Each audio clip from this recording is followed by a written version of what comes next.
So, welcome back, everybody. You are joining Mastering the Life with yours truly, Stevie Jones. I am the National Director of Miss Supranational Trinidad and Tobago. And in this segment, guess who we have? We have Diego Martin in the house. She is Jeneil Sinclair. And before I jump into this interview, Jeneil, welcome. How are you doing, girl? Oh, thank you. I am doing great. No complaint. Nice. Very good. So we have lots of tea to spill today. We have lots to talk about. You have a couple of secret admirers who sent some questions for you. What? Girl, that's what happens when you become Insta famous.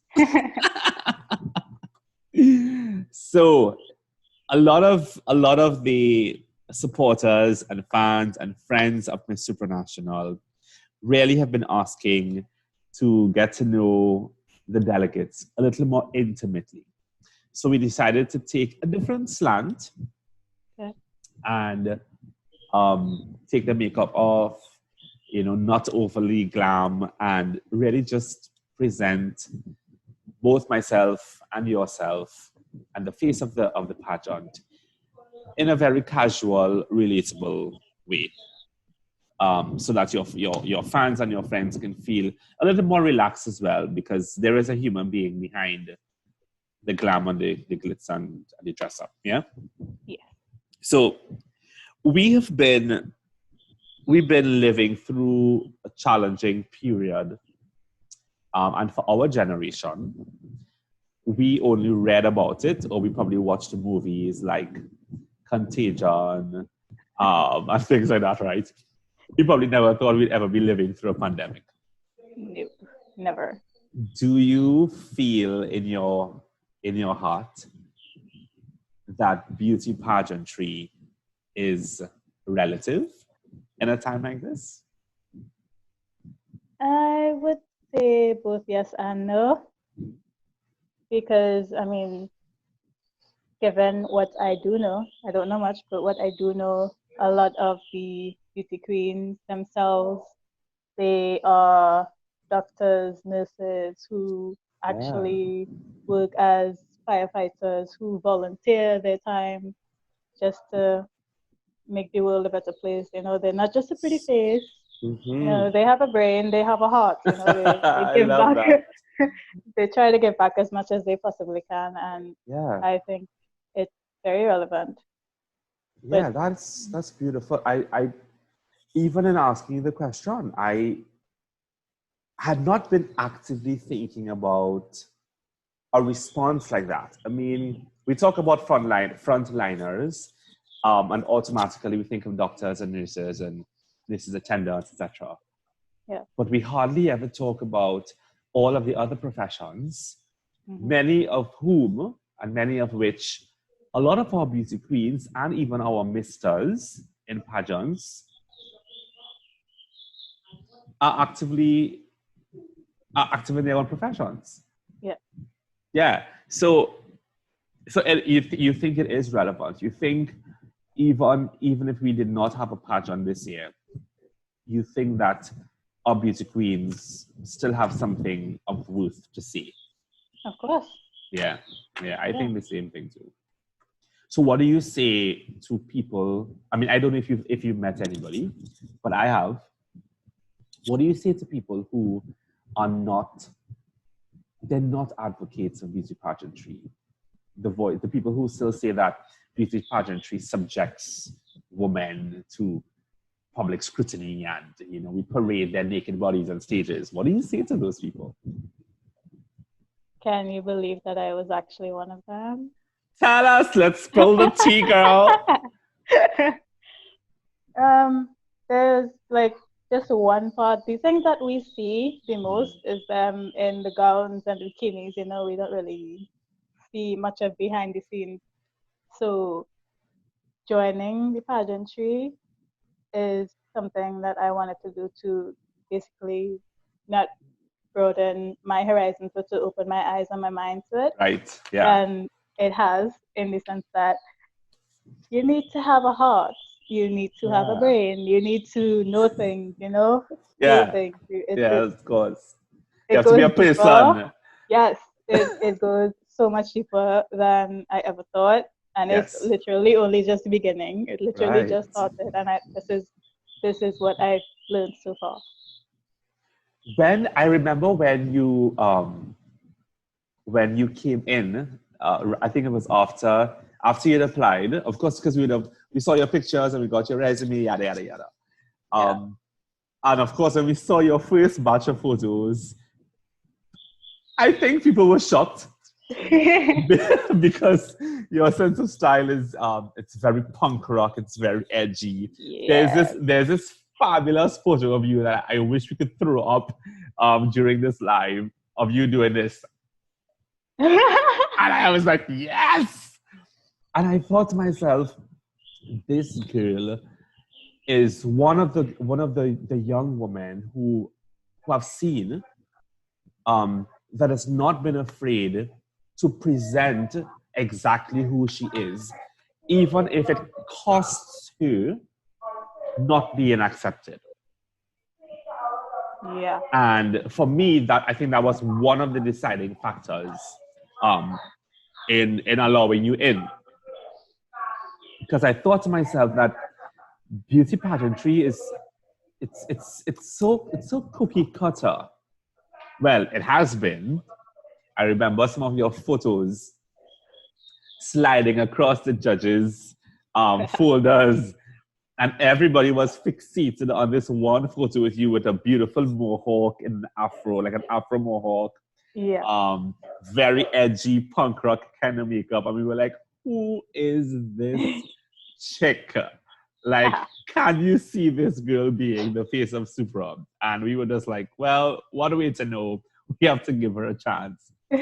What do you say? Like, what do you say to people who are constantly trying to fit women into a stereotype? Ooh.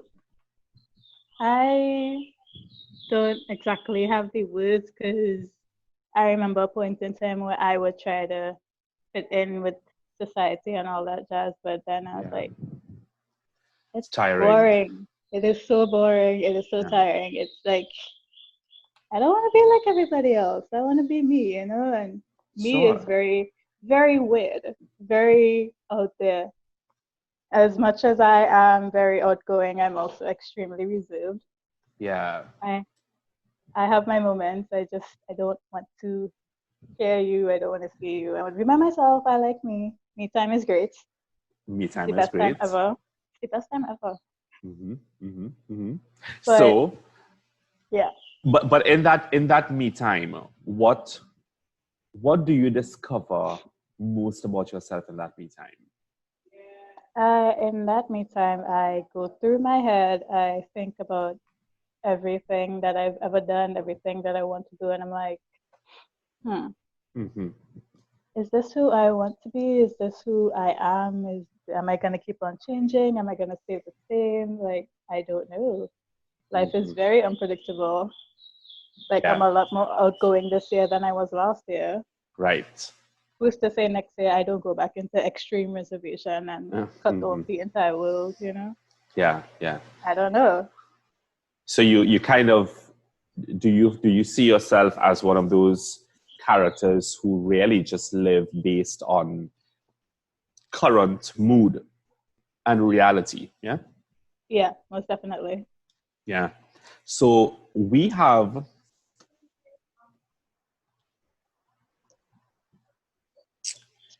got some questions. Ooh. Got some questions. Are you ready? I hope so. So now that your friends and your fans and your family who are on this live or who are likely to see it are getting a sense of that spunky yet reserved kind of Jeneil, I'm sure they have their own questions for you. So if you do have questions for Jeneil, you can drop your comments or your questions in the comment section below, or you can slide into her DMs and get to know more about her. But for now, let's tackle some of these questions here that one of your secret admirers left for you. So somebody wants to know, What makes Jeneil a Supra woman? Ooh, wow. I think that's kind of deep in a way, though. I guess what makes me a superwoman is that I am most definitely not afraid to stand out in any possible way. Mm-hmm. I could literally walk outside and be there to strip down to my underwear, run up and down the street. I'm gonna do it. I have no shame whatsoever. I love this. Yeah, it's a weird thing about me. It's an exciting thing about me. I think You the only you say that, and it somewhat reminds me of someone who is very comfortable in their skin. Do you think you're comfortable in your skin? I am not Yeah. 100%, but it's up there. Yeah, It's that's yeah. good. That's good. And I'll tell you something, Jeneil. You're not going to be everybody's cup of tea. And that is something that I myself have had to learn and continue to learn and come to terms with almost every day, because we live trying to please people so much, of what you need to sound like, the way you need to walk, the way you should dress or not dress, or who are the people you should associate. And it does not mean that there's no merit in some of those recommendations. Mm-hmm. But very fundamentally, I am who I am. Yeah. And you are who you are. And you are beautiful because of those things. Amen. Yeah? Yeah. Yes, amen. Come on, Sister Rich. So, somebody else is asking here. Okay, so let's give our viewers a little insight as to what's been going on behind the scenes. So we started in 2022, and you are the rep for Diego Martin. Hey. We've not been able to meet in person as yet.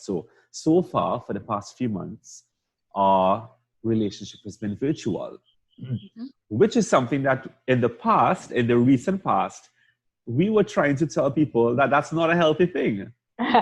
You can't have a social media relationship, but here we are in a virtual relationship. But it's only for a period of time. But part of the work that we've been doing with you girls is helping you to really create some kind of synergy and balance, in developing your intellectual and emotional intelligence. Mm-hmm. Is that something you anticipated coming into the pageant? Not at all. Not in the slightest. It like completely caught me off guard. Tell us a little bit about it.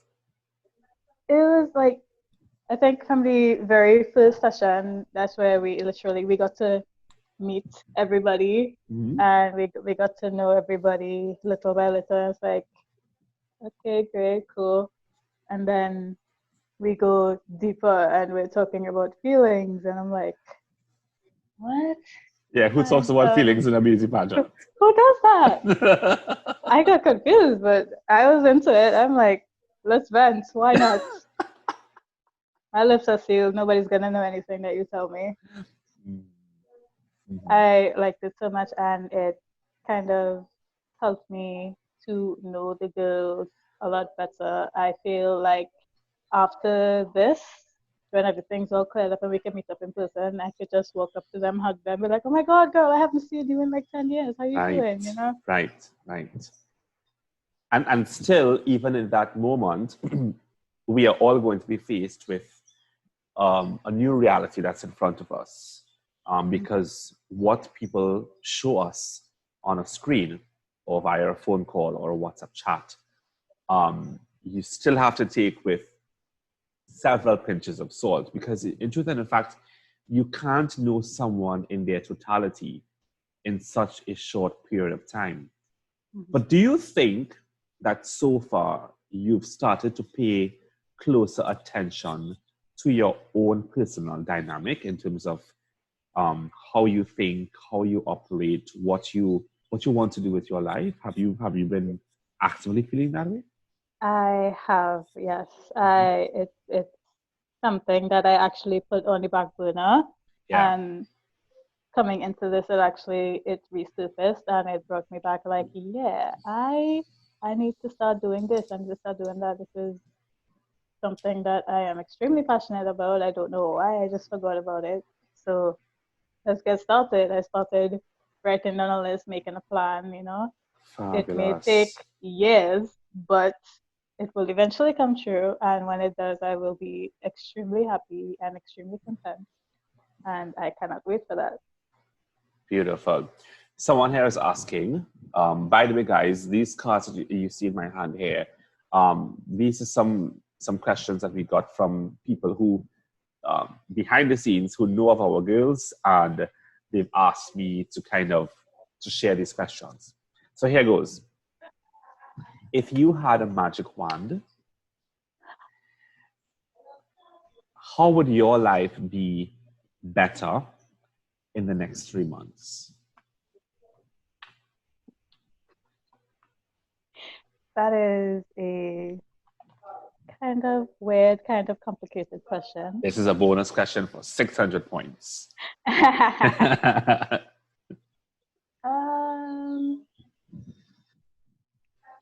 I honestly don't know how to answer that one. So do you see yourself, if I kind of guess what the person is asking here, if you had an opportunity to do something to improve the quality of your life, what would that look like 3 months from today? So we are in June, July, August, September. So if at the end of September, your life was any better, what do you think would have contributed to that? Ooh, okay. Well, first and foremost, hard work. Because if everything got handed to you for free, I would be a complete millionaire living a lavish life in some yacht somewhere. But that's not gonna happen. So yeah, hard work is something that is, but not just hard work. It has to be hard work doing something that I love. Because if I'm doing something I don't love, I'm just gonna be part of my language. I'm gonna be half-assing it, really. Yeah, sure. Yeah, that's totally fine. Do you see? Because I have to ask as an extension to that question. Do you see your time here at Miss Supranational assisting you in becoming a better person in any way? Yes, most definitely. Yeah. Believe it or not, I am probably the most lazy person that I know. And doing these challenges and doing the sessions that we've been doing, it's actually helping me to push myself out of my comfort zone and do the things that I usually don't do. And yeah, of course. Now you're a model, yeah? Yes. Yeah.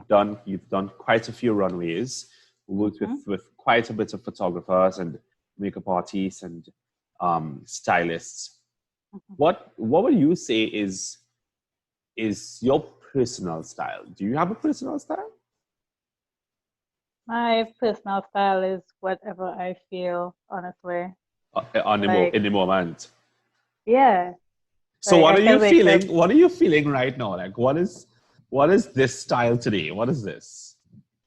I would say this style is a mixture of vintage / sex kitten, you know, whatever.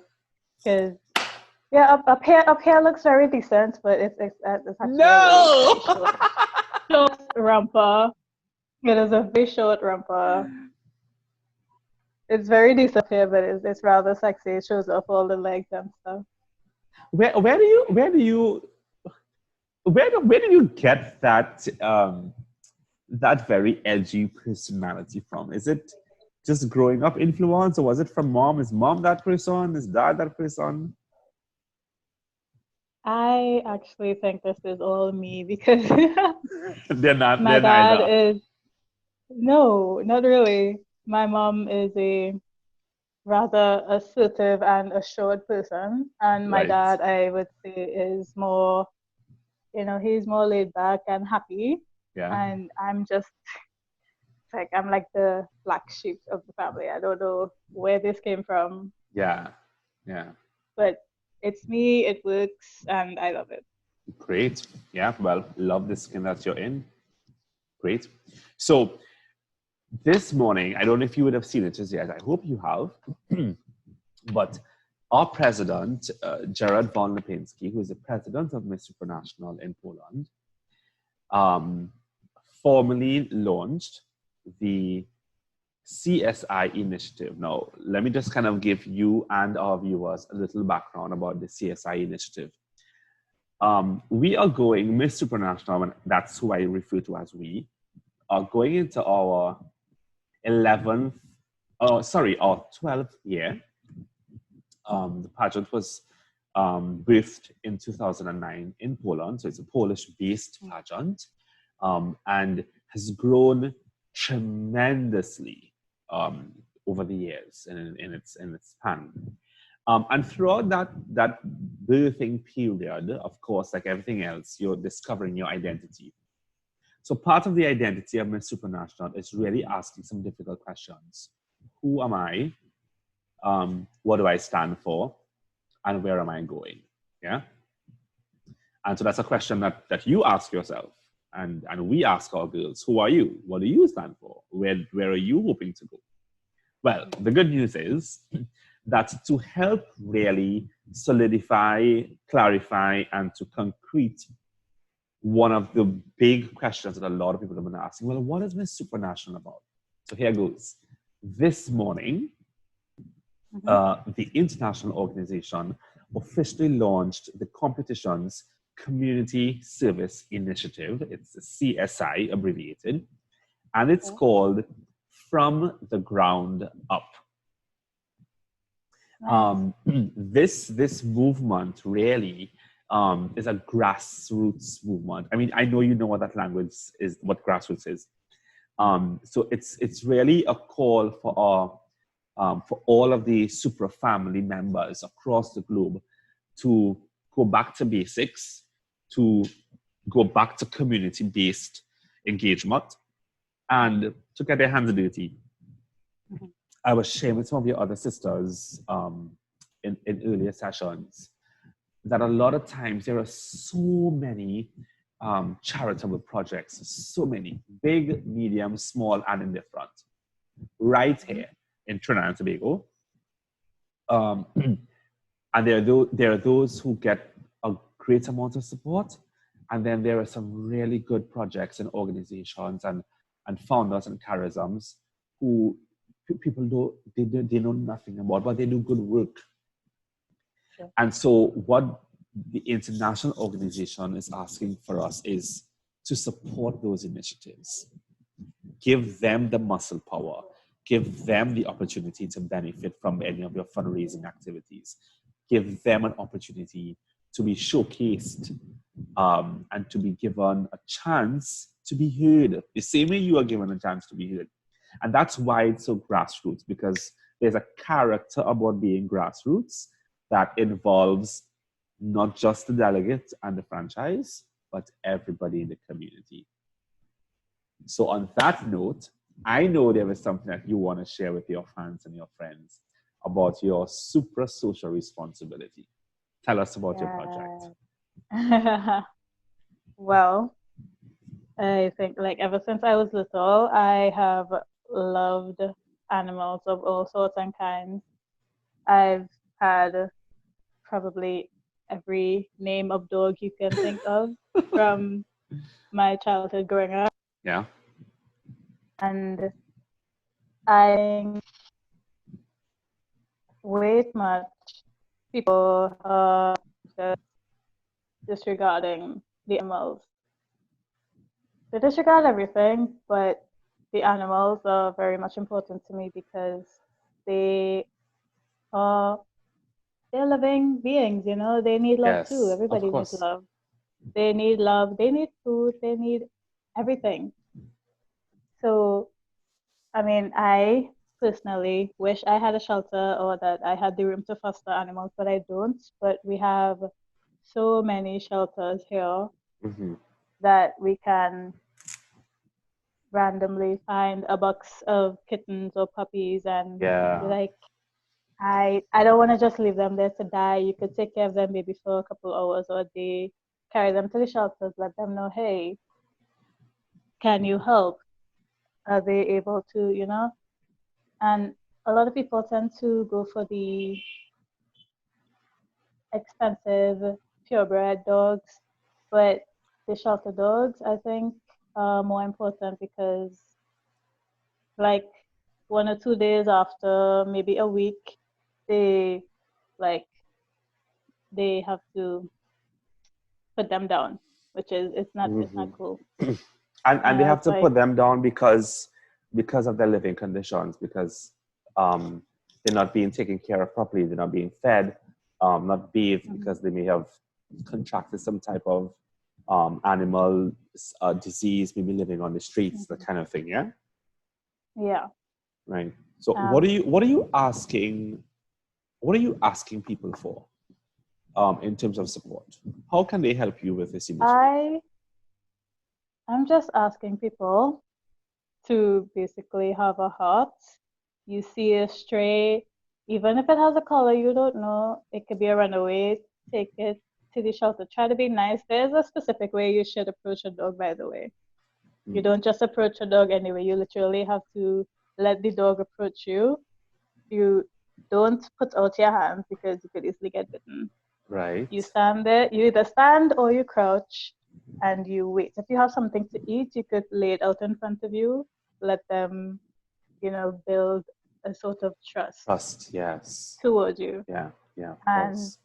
when you finally do get their trust, pet them a little bit, show them a little bit of love, take them with you, carry them to the shelter, and hopefully they could find their forever home in a day or two.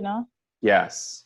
I just want people to take the time if they see something on the street, if they find a random dog or cat in a canal, in the savannah, anywhere, basically.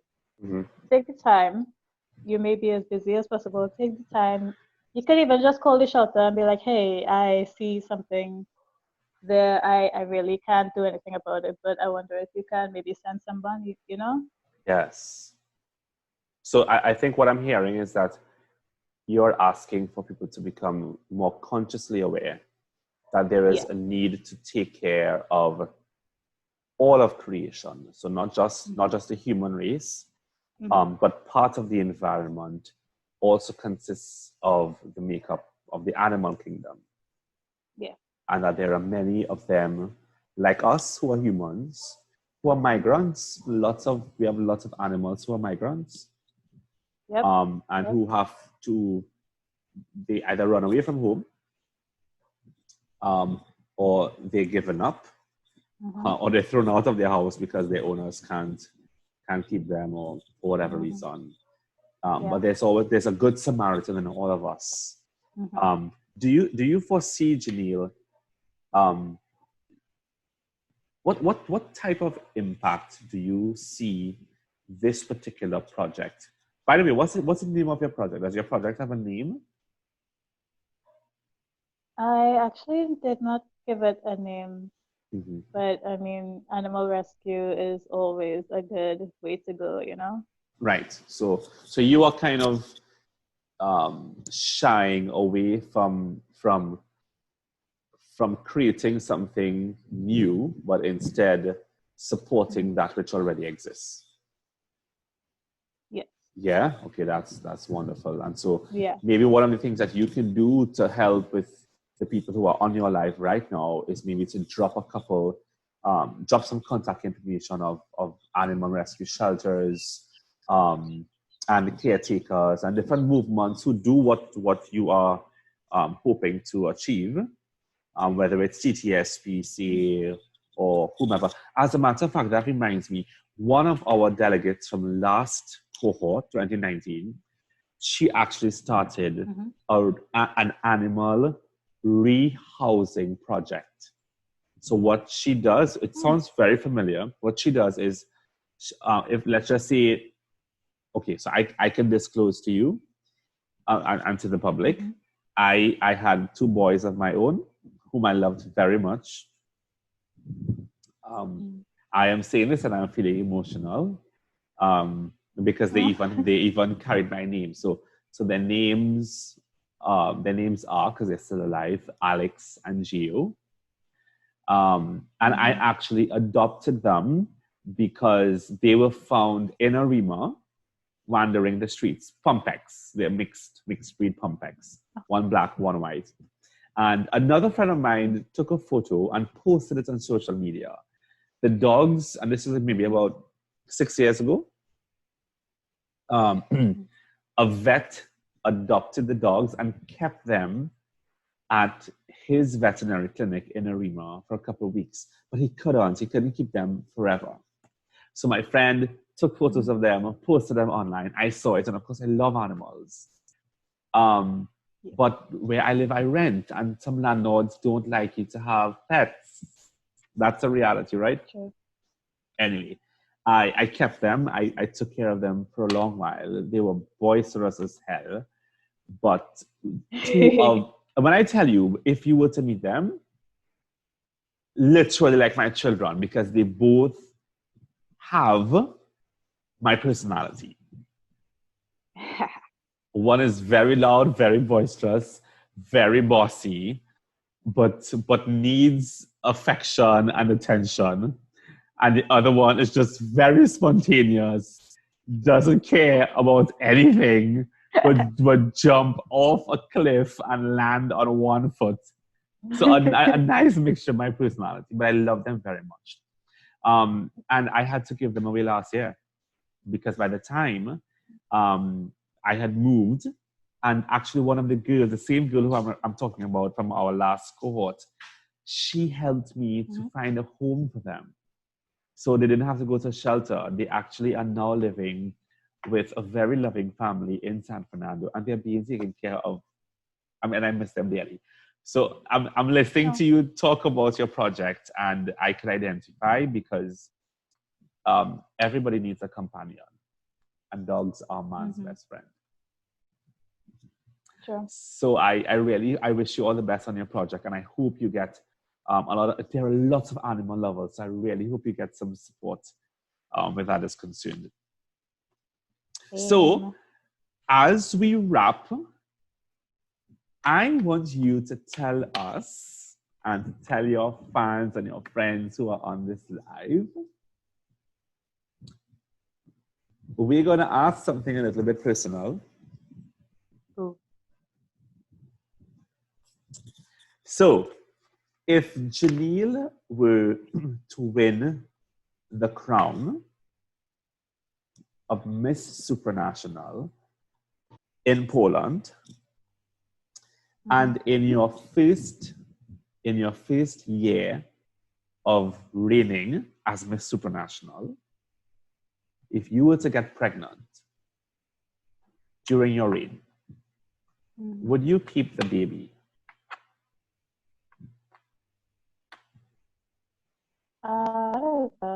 That's a tough question. Because I do like think of self pro-life, but there were parts of me like pro-choice. As much as I would like keep the crown, I do believe that a baby is more important in that aspect. So I would keep the baby. Okay, good. So and you will keep the baby even if it costs you your title and your crown. Yes. Yes. Okay. I would. Good. Good. You sound very confident in saying that. That's good. That's good. So, my love, how can your followers and your supporters find you? What's your handle? Link it. On Instagram, I am Clair _MTP Finalist 2020. On Facebook, that is what I don't exactly remember offhand. I think it's like the same thing. It's the same thing. It's basically the same thing. Yeah, it is. I Great. do not have a Twitter, unfortunately. So That's can't fine. for me, honestly. Good. So just in case you're just joining into this live, or if you're actually hitting that replay button and you want to connect with Jeneil, you want to find out more about who she is, what's her ambition, what are the things that she cares most about, you can find her on YouTube because she's been posting her YouTube videos there. You can visit our Miss Supranational Trinidad and Tobago YouTube page. You can like, subscribe, and share. Or you can follow that girl right next to me here in that video, whichever side she's on. And her handle is J_Sinclair, J.Sinclair_MSTT Finalist 20. My God, this social media world is crazy. But in any case, it's Jeneil Sinclair. So whichever platform that you log into and you want to find out more about Miss Diego Martin as the hopeful for the next Miss Supranational Trinidad and Tobago, that's where you're going to find her. So guys, thank you so very much for joining us. Jeneil, thank you, my love, for spending some time with us and just for having a little chit chat and for being so authentically yourself. We really appreciate it. Thank you for having me. You are very welcome. So we are signing out for now. But in the meantime, until we are able to come together where all of our girls can hold each other and to embrace one another, in the meantime, guys, we here at Miss Supranational, we are continuing to encourage you to join us in flattening the curve, in beating this pandemic, right here in Trinidad and Tobago, because charity begins at home and we must be good to ourselves. We are pro-life and we are going to do whatever it takes and for as long as it takes to ensure that every human life is preserved. So if you can, please stay at home until you are given the all clear to venture outdoors, whether it's to work, to school, or to any other form of leisure. And if you must do, wear your mask, sanitize frequently, and take care of those around you. I am Stephen Jones, your Miss Supranational Trinidad and Tobago Director, and it's been a pleasure chatting with you once again. Until then, talk to you later.